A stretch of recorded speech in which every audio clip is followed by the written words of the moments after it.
जय माता रानी जी की। तंत्र, ये शब्द सुनते ही हम अक्सर अपने मन में डर या रहस्यमय धारणा बनाने लगते हैं।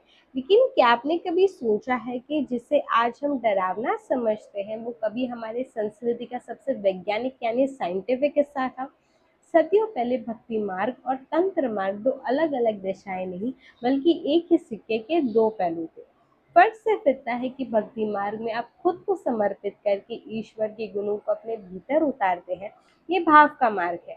वही तंत्र मार्ग एक तकनीक यानी टेक्निक है, जहाँ साधक अपनी ऊर्जा यानी एनर्जी का इस्तेमाल करके उस अनंत शक्ति को अपने पास बुलाता है।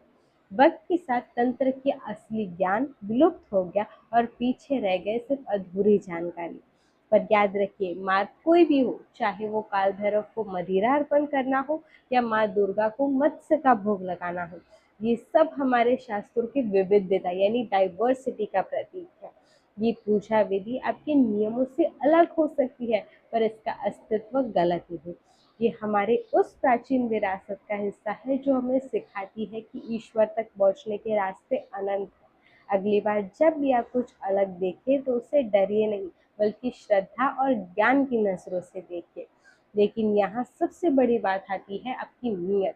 याद रखिए, मार्ग कोई भी हो, अगर आपका लक्ष्य सच्चा है और आपकी नीयत साफ है तो आप अपनी मंजिल तक जरूर पहुंचेंगे।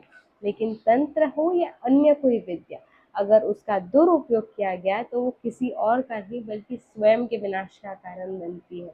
शास्त्र हमें शक्ति देते हैं, बस उसका सदुपयोग हमें हमारा विवेक सिखाता है। अगली बार जब भी आप किसी अलग पूजा विधि को देखें तो उससे डरिए नहीं, बल्कि ज्ञान और श्रद्धा की नजरों से परखिए, क्योंकि रास्ते अनंत है पर सत्य एक ही है। जय माता दी।